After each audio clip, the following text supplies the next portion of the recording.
السلام علیکم ورحمۃ اللہ وبرکاتہ۔ اعوذ باللہ من الشیطان الرجیم، بسم اللہ الرحمن الرحیم۔ من یہد اللہ فہو المہتدی ومن یضلل فاولئک هم الخاسرون۔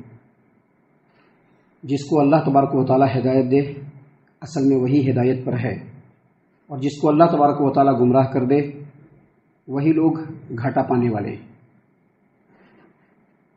محترم سامعین کرام، سورۃ الاعراف سورہ نمبر 7 اور اسی سورت سے آیت نمبر 178 نمبر کی آیت کریمہ سورۃ الاعراف کی آپ کے سامنے تلاوت کی گئی۔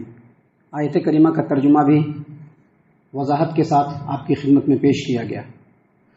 سامعین کرام، آپ کو یاد ہوگا اس سے پہلے اسی سورت سے آیت نمبر 175، 176، 177 تین آیات جو کل آپ کے سامنے تلاوت کی گئی تھی، جن آیتوں کا ترجمہ اور اس کی تفسیر سلف صالحین صحابہ کرام رضی اللہ عنہم کے فہم کی روشنی میں آپ کے سامنے پیش کیا گیا تھا، اس میں اللہ تبارک و تعالیٰ نے لوگوں کی ہدایت و رہنمائی کے لیے یہ بات بتلائی کہ ایک آدمی ایسا جس کو اللہ تبارک و تعالیٰ نے اپنی آیتوں کا علم دیا، اور اس آدمی کے بارے میں مفسرین نے یہ بھی لکھا ہے کہ اس کی دعائیں بھی قبول ہوتی تھی، لیکن وہ آدمی جن آیتوں کا علم اس کو دیا گیا تھا، اللہ تبارک و تعالیٰ کے حکموں کی تعلیمات اس کو دی گئی تھی، وہ اس سے نکل بھاگا، اس کو وہ چیز نہیں چاہیے۔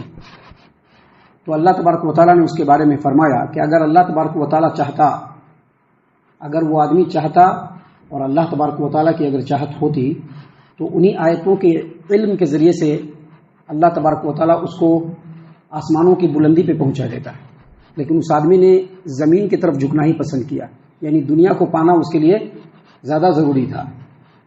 اس آدمی کے بارے میں اللہ تبارک و تعالیٰ نے یہ بھی فرمایا کہ اس کی مثال دنیا کے اندر کتے جیسی ہے، جس طرح سے کتا حرام و حلال کی تمیز کیے بغیر مال کو اپنے دامن میں سمیٹتا ہے، ویسے ہی وہ آدمی بھی حرام و حلال کی تمیز کیے بغیر ہر چیز کو اپنے دامن میں سمیٹنے کی کوشش کرتا ہے۔ سامعین کرام، اس آدمی کے بارے میں اللہ تبارک و تعالیٰ نے فرمایا کہ اس کے لیے جو مثال دی گئی وہ بہت بری مثال۔ تو ان تینوں آیتوں کے اندر جس آدمی کا تذکرہ ہے وہ اصل میں ایک علم والا آدمی ہے، جو علم ملنے کے بعد بھی، اللہ تبارک و تعالیٰ کا علم حاصل کرنے کے بعد بھی، تعلیم نبوی کو حاصل کرنے کے بعد بھی اس نے اپنے لیے گمراہی کو پسند کیا۔ ابھی جو آیت کریمہ ہم نے آپ کے سامنے پڑھی ہے، اس میں فائنلی اللہ تبارک و تعالیٰ نے ایک بات کی وضاحت فرما دی کہ من یہد اللہ فہو المہتدی، جس کو اللہ تبارک و تعالیٰ ہدایت دے اصل میں وہی ہدایت پر ہے۔ جس کو اللہ تبارک و تعالیٰ ہدایت دے اصل میں وہی ہدایت پر ہے۔ اس کا معنی اور مفہوم مفسرین نے یہ بیان کیا ہے کہ جس آدمی کو اللہ تبارک و تعالیٰ نیکیوں کی توفیق دے کر کے ہدایت کے راستے پر گامزن کر دے، جس آدمی کو اللہ تبارک و تعالیٰ شر و فتنے اور غلط اور برے کاموں سے بچا کر کے ہدایت کے راستے پر گامزن کر دے، جس آدمی کو اللہ تبارک و تعالیٰ ایسے علوم دے کر کے جن علوم کو وہ نہیں جانتا تھا ہدایت پر گامزن کر دے، دراصل میں وہی ہدایت پر ہے، وہی ہدایت پر ہے۔ اس کی بھی تفسیر کر دی مفسرین نے، وہی ہدایت پر اس لیے ہے کہ اس نے ہدایت کو ترجیح دیا، وہی ہدایت پر اس لیے ہے کہ اس نے ہدایت کو ترجیح کیا، ہدایت کو اس نے امپورٹنٹ سمجھا، اس نے ہدایت کو امپورٹنٹ سمجھا، اس لیے اللہ تبارک و تعالیٰ نے فرمایا کہ وہی ہدایت پر ہے۔ اور آگے کہا وَمَن يُضْلِلْ، اور جس کو اللہ تبارک و تعالیٰ گمراہ کر دے، یعنی اس کو نیکی کی توفیق نہیں دے، اس کو اس کے حال پر چھوڑ دے، جو کرنا ہے کر لو، تو یہی لوگ خود بھی اور ان کے اہل و عیال بھی آخرت میں گھاٹا پانے والوں میں سے۔ سامعین کرام، یہ آیت کریمہ اور اس کا مفہوم بالکل عام ہے۔ اس آیت کریمہ کی روشنی میں سب سے پہلے ایک بات سمجھ لیجئے کہ ہدایت مکمل اللہ تبارک و تعالیٰ کے اختیار میں، ہم آپ یا کوئی کسی کو ہدایت نہیں دے سکتے ہیں۔ اللہ تعالیٰ نے قرآن کریم میں اس بات کو وضاحت کے ساتھ بیان فرما دیا ہے۔ نبی صلی اللہ علیہ وسلم اپنے چچا ابو طالب کو بار بار کہتے تھے کہ چچا آپ ہمارے دین کو قبول کر لیجئے، صرف آپ لا الہ الا اللہ کہہ دیجئے۔ اللہ تبارک و تعالیٰ نے فرمایا انک لا تہدی من احببت، آپ جس کو چاہیں گے ہدایت نہیں دے سکتے۔ انک لا تہدی من احببت، آپ جس کو چاہیں گے ہدایت نہیں دے سکتے، ولکن اللہ یہدی من یشاء، لیکن اللہ جس کو چاہے گا ہدایت دے گا۔ تو اصل میں مفہوم آیت کریمہ کا یہ ہے، لیکن اس کا ایک اور مفہوم ہے جو قرآن کریم کی دوسری آیتوں سے بھی نکلتا ہے۔ یقیناً اللہ تبارک و تعالیٰ کے قبضہ قدرت میں، اللہ تبارک و تعالیٰ کے اختیار میں ہے کہ جس کو چاہے ہدایت دے، لیکن ہدایت اللہ تبارک و تعالیٰ صرف اسی کو دیتا ہے جو ہدایت کا طلبگار ہو۔ ابھی ہم لوگ گمراہی کے راستے کو اختیار کریں، اللہ تبارک و تعالیٰ نے دونوں چیزیں دکھلا دیا ہے، اللہ نے دونوں چیزیں بتلا دیا ہے۔ اللہ نے فرمایا فَأَلْهَمَهَا فُجُورَهَا وَتَقْوَاهَا، ہم نے انسان کو اور اس کے نفس کو، اس کی جان کو جب پیدا کیا تو اس کے اندر فسق و فجور کے جذبات بھی رکھ دیے کہ اس کو پہچان لے، وَتَقْوَاهَا، اور تقوی اور پرہیزگاری کے بھی جذبات رکھ دیے تاکہ وہ اس کو پہچان لے۔ اللہ تبارک و تعالیٰ نے ہدایت کے راستے کو بھی واضح کر دیا، گمراہی کے راستے کو بھی واضح کر دیا۔ اللہ تبارک و تعالیٰ نے بے شمار نبیوں کو بھیجا، محمد عربی صلی اللہ علیہ وسلم کو بھی بھیجا، محمد عربی صلی اللہ علیہ وسلم پر قرآن کریم نازل فرمایا، اور آپ صلی اللہ علیہ وسلم کی تعلیمات کا کمپلیٹ مجموعہ احادیث مبارکہ کی شکل میں لوگوں کے سامنے موجود ہے۔ اس میں اللہ نے بتلا دیا کہ یہ ہدایت کا رستہ ہے اور یہ گمراہی کا رستہ ہے۔ اب جو آدمی ہدایت کا رستہ پانا چاہے گا، جو آدمی ہدایت کا رستہ پانا چاہے گا، اسی کو ہدایت ملے گی۔ کوئی یہ کہے کہ نہیں، اس آیت کریمہ کو سامنے رکھ کر کے، اس آیت کریمہ کو سامنے رکھ کر کے کوئی یہ کہنا شروع کر دے کہ دیکھو اللہ نے خود کہا ہے کہ جس کو اللہ ہدایت دے گا اسی کو ہدایت ملے گی، تو اب ہم کو کیا ضرورت ہے؟ اللہ اگر چاہے گا تو ہماری ہدایت کر دے گا، نہیں تو ہم جس رستے پر اسی رستے پر چلتے رہیں گے۔ یہ بات بالکل غلط ہے۔ اس کو ہم نے ایک زمانے میں کئی بار مثالوں سے بھی سمجھایا ہے۔ کس طرح سے سمجھایا ہے کہ ہم لوگ ابھی اس وقت کرناٹکا لے آؤٹ کے اندر بیٹھے ہوئے ہیں، ٹکٹور کے اندر، ابھی یہاں سے کوڑی سرکل کی طرف جانا ہے تو اس کے لیے ہمارے پاس دو رستے ہیں۔ ایک رستہ جو ہے یہاں سے نکلتا ہے اندرا نگر سے ہوتے ہوئے، انڈر پاس برج جو ریلوے ہے وہاں سے نکلتے ہوئے ہم لوگ ٹاؤن میں جاتے ہیں، بی ایچ روڈ کو پکڑتے ہیں اور وہاں سے ہم لوگ سیدھے کہاں جاتے ہیں؟ کوڑی سرکل میں۔ دوسرا رستہ یہاں سے نکلے گا گاندھی نگر سے ہوتے ہوئے، وہاں پر جو ریلوے پھاٹک ہے وہاں سے نکلتے ہوئے وہ رستہ بھی کہاں جائے گا؟ کوڑی سرکل میں ہی جائے گا۔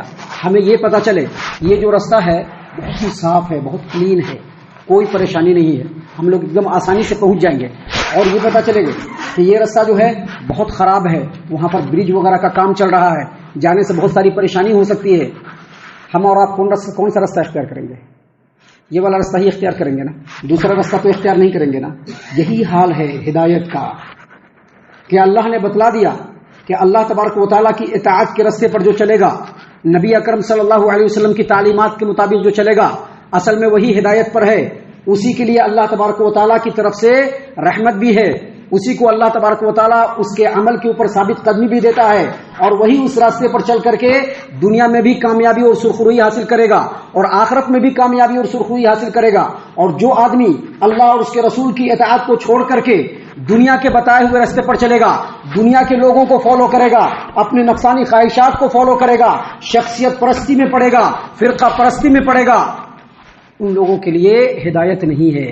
اب اس کے باوجود لوگ یہ سیدھا راستہ چھوڑ کر کے اس راستے کو پکڑنے کی کوشش کریں گے، کیا ان کو اللہ ہدایت دے گا؟